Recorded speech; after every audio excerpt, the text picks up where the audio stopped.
Hi, everyone, and welcome back to Talking English. I'm Sarah, and I'm here with my amazing co host, Jason.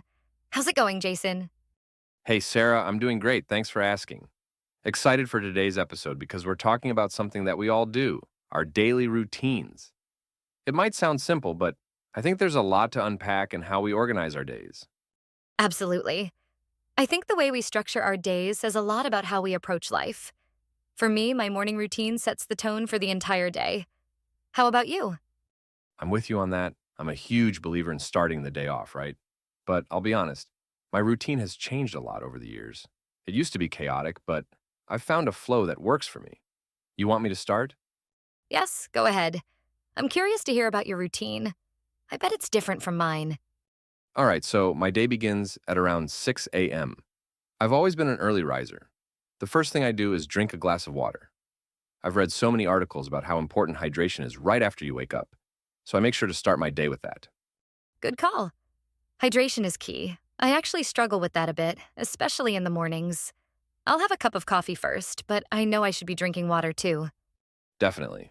After the water, I try to do a quick 10-minute meditation. I've been doing this for about a year now, and I feel so much more focused throughout the day. It's kind of a game changer. I love that.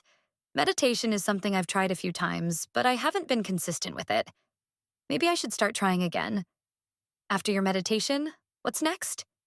So, after that, I go for a quick jog around the neighborhood. It's just 20 minutes or so, but it wakes me up and gets my blood flowing. I know some people prefer a full workout in the morning, but I'm more of a short burst kind of person. That's awesome. I really admire how you get up so early and get moving. For me, though, I like to ease into my day. I wake up around 7 a.m. and I usually check my phone for a bit. Maybe a little social media scroll or reading the news. Ah, I see. It's always tempting to start the day that way, right? But how does that make you feel afterward? Sometimes I feel like it sets a certain tone for the rest of the day. You're totally right. Honestly, I don't love how it feels, but it's kind of a habit now. After I check my phone, I'll go straight into a light breakfast, usually some oats with fruit or a smoothie. Something that gives me energy but isn't too heavy. That sounds good. I usually go for something quick, like a protein shake or some scrambled eggs. But once we get to work, that's when my routine really gets busy. Same here. I'm someone who loves structure, so I always have my workday planned out. I usually block out my tasks into segments. For example, I'll focus on writing emails or working on a project for the first few hours, then take a break. I'm pretty similar in that sense. I like having everything scheduled, especially meetings. I've learned that if I don't make time for breaks, I'll burn out by the afternoon. So I take a 10-minute walk or do some light stretching. Such a good tip. I used to skip breaks, but now I'm learning the importance of stepping away for a bit. It really helps me stay focused. By the time lunch rolls around, I'm usually ready for something simple, maybe a salad or leftovers from dinner the night before. Same, I try to eat something light for lunch too, but I'm guilty of eating out a lot. It's just so convenient when I'm busy, but I've started a meal prepping more to avoid that. Meal prepping is a lifesaver. It saves so much time during the week. And after lunch, my productivity always dips a bit. How do you stay energized in the afternoon? I actually have a bit of a power hour between 3 and 4 p.m. I save all my most important tasks for that time because I tend to get a second wind. But if I'm feeling sluggish, I'll grab a coffee or a quick snack to recharge.